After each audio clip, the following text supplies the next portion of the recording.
la suite du Grand Soir, nous sommes dans notre rubrique la chronique politique. Nous sommes avec le consultant politique Agapit Napoléon Baforican. Bonsoir. Bonsoir Derek, bonsoir à tous nos téléspectateurs. Dans une sortie, sur le passage sur une émission socio-politique, le dimanche passé, le président du mouvement des élites engagées pour l'émancipation du Bénin, Moël Bénin, a soutenu que l'actuel locataire de la Marina, c'est-à-dire le président Patrice Talon, est entouré de ceux qui ont conduit l'ancien président Boni Yayi dans le décor. Partagez-vous à un certain pourcentage ce point de vue de Jacques Ayadji? Pourquoi vous parlez de pourcentage? On partage pas. Mais, écoutez, avant d'évoquer un peu cette question, je voudrais juste dire un petit mot sur le débat de tout à l'heure, sur la question de positionnement. Oui, je voudrais juste dire que, mais, écoutez, quels que soient les efforts, même si le positionnement se fait par référendum ou bien pas primaire, je veux dire pas primaire, au niveau des circonscriptions électorales, il y aura toujours des mécontents. Il y aura toujours des mécontents parce qu'on parle d'élections législatives, on parle donc de sièges à gagner, on parle de positionnement politique, on parle d'avenir politique, on parle de 2026, on parle de parrainage, on parle de beaucoup de défis, de beaucoup d'enjeux qui intéressent, alors d'enjeux qui intéressent tout politique qui ne voudrait pas se laisser compter. Et donc, est-ce que les leaders politiques ont à craindre de quoi que ce soit? Non. Il leur appartient de définir des mécanismes cohérents auxquels participent peut-être un certain nombre de personnalités ou de leaders de chaque parti qui voient clairement le mécanisme de désignation des candidats. Vous n'êtes pas sans savoir qu'au niveau donc de FCBE, la désignation du candidat pour l'élection présidentielle a laissé a fait couler beaucoup d'encre de salive et a fait partie de certains leaders.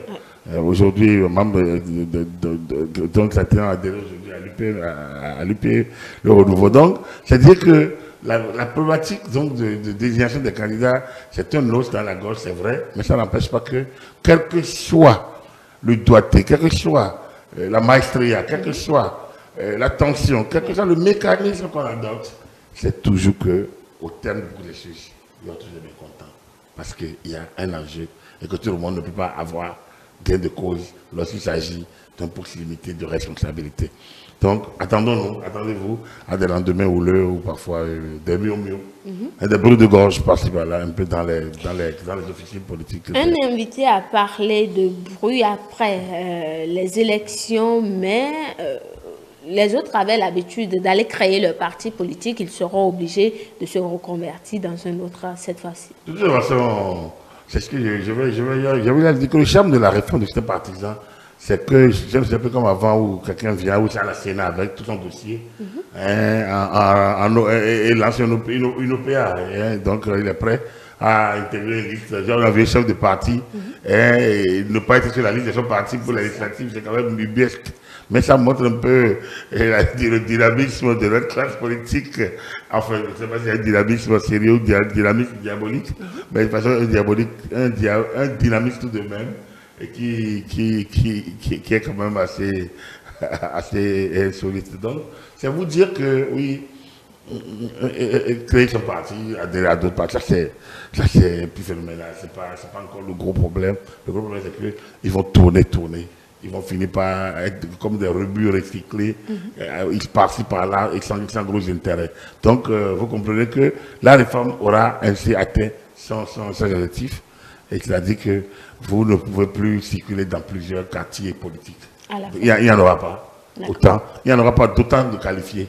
Parce que justement, les exigences électorales de la représentation notamment font qu'il y aura beaucoup d'appelés. Il y aura très peu d'élus.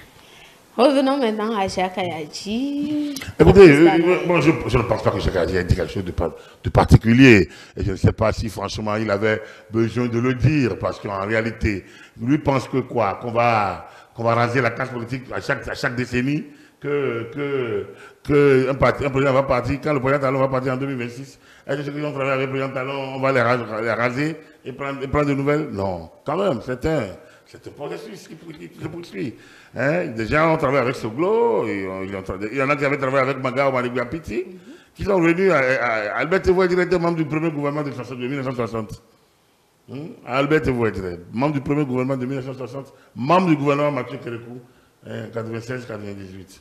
Bertin Bona, membre du premier gouvernement 60, envoyé par Segou à l'UMOA en 1994. On peut citer des cas, des gens qui ont travaillé avec des vieux systèmes mais c'est le Bénin, quand lorsque le président a fini son parcours, on ne rase pas la classe politique. La classe politique volée. Maintenant, dire que ceux qui ont conduit Boni dans le décor, c'est la particularité de ce qui non, personne n'a conduit Boni dans le décor. Je ne pense pas. Je pense que les intellectuels doivent pouvoir apprendre à être conséquents envers eux-mêmes. Mais comment on va dire que quelqu'un a conduit quelqu'un dans le décor? Un adulte qui plus est assurant les autres responsabilités, on ne peut pas dire que quelqu'un l'a conduit dans le décor. Chacun est responsable de ses actes qu'il pose. Et quand vous avez assumé, quand vous avez été élu, le président Mathieu Kérékou dit, mais c'est une grâce, il faut dire Dieu merci, président de la République, c'est une haute fonction. Comment on va dire qu'un collaborateur conduit le président dans le décor? Les conseillers ne sont pas les payeurs. Et là, on voit avec Patrice Talon que les mêmes personnes sont là, sans doute, mais la gouvernance n'est pas la même. Donc, le tout tient de la locomotive et non des wagons. Je ne comprends pas comment quelqu'un d'avisé comme Jacques Ayadi, on peut faire le débat, peut penser qu'il faut s'accrocher au wagon, non à la locomotive. La locomotive Patrice Talon n'est pas la locomotive Boni Yayi. Chaque locomotive a sans doute ses qualités, ses défauts. C'est sûr, c'est des humains. Mais je fais que la locomotive Boni Yayi a eu ses succès sans doute et a eu beaucoup de limites. Et c'est ce qui fait dire à Jacques que c'est Y, non? Il ne faut pas dire. Lui-même, même dans la gouvernance actuelle, même Jacques Ayadi, les gens lui trouveront des limites. Les gens lui trouveront des failles. C'est un humain. Mais d'autres trouveront des qualités, et de grandes qualités. Moi, je lui en trouve par ailleurs. Mais donc, c'est dire qu'on ne peut pas dire que l'homme est absolument négatif. Donc, personne n'a conduit Boni Yayi dans le décor. C'est vrai qu'il lui-même, il a opté pour il a un choix. Il a une manière de gouverner qui n'a sans doute pas fonctionné parce que peut-être cette manière porte en elle-même certaines failles. Et que Patrice Talon nous démontre aujourd'hui qu'on peut gouverner avec les mêmes hommes peut-être, qu'on peut travailler avec les mêmes générations et aboutir à des résultats différents sans doute. C'est à nous de tenir compte de cela, de capitaliser tout ça et non donc de stigmatiser, de vilipender. Je ne pense pas que ça puisse être nécessaire. Le président Talon est à sa 6e année, c'est la 7e année de gouvernance. Moi, je ne pense pas qu'on puisse comparer les deux gouvernances, pas du tout. Et donc, et pourtant, comme il lui a dit, si les mêmes personnes sont autour, ça veut dire que le problème n'était pas les wagons, c'était plutôt la locomotive. Rapide, Napoléon Bafori, quand le gouvernement a décidé ce jour en Conseil des ministres de la transmission à l'Assemblée nationale pour étude des votes du projet de loi portant exercice du droit de grève en République du Bénin et les dispositions du dit projet de loi visent à s'appliquer au secteur des transports aériens et maritimes ainsi qu'à celui des hydrocarbures. On décriait, ou certains décriaient déjà les restrictions du droit de grève à certaines corporations. N'est-ce pas une autre façon d'enfoncer le clou? Bon, si avec tant d'arguments et la manière dont le gouvernement a expliqué, si vous pensez que c'est la manière d'enfoncer le clou, mais je pense qu'il y a des secteurs dans lesquels il faut vraiment enfoncer le clou. Si c'est ça que vous dites, enfoncer le clou, donc il faut en enfoncer. Il faut en enfoncer autant qu'on peut pour atteindre des objectifs. Il n'est pas possible ce qui s'est passé, parce que vous regardez un peu, on va peut-être pas faire de la stigmatisation, mais vous lisez ce communiqué, les dernières grèves au niveau de la SECNA, oui, mais c'est pas sérieux. On bloque les gens systématiquement sans connaître les impératifs de l'État.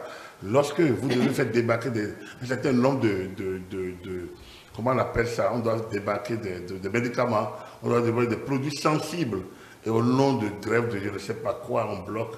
Ça, c'est pour quel développement? On n'a pas mis l'aéroport. On n'a pas mis le structure qui gère.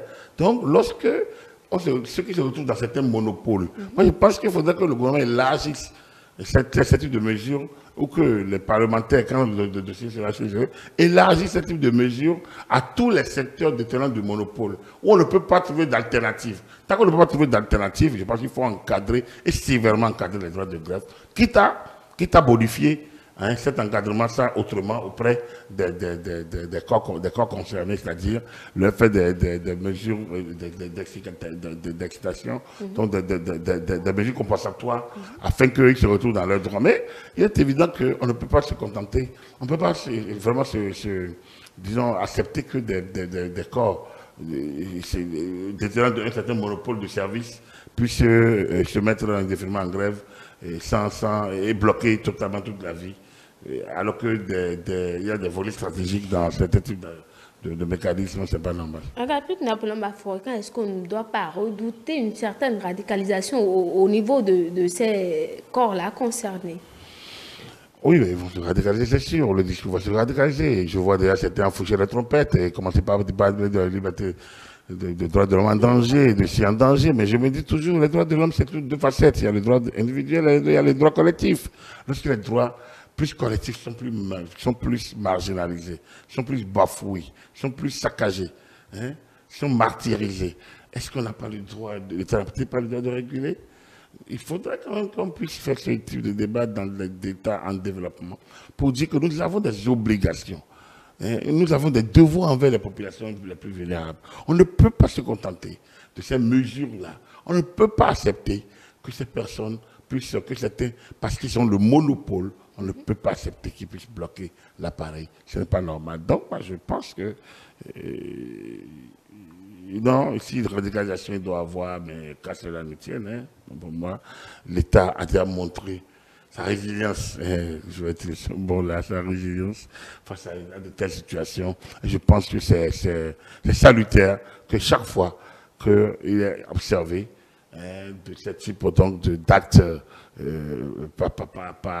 pas vraiment reluisants et dénués de tout sens de patriotisme ou de toute civilité, que l'État puisse venir à la rescousse et qu'il prenne les mesures idoines. Un mot pour boucler cette chronique, Agapit? Non, il n'y a pas de mot à boucler, nous sommes là. Enfin, pour aujourd'hui et demain, c'est là, par la grâce de Dieu. Voilà.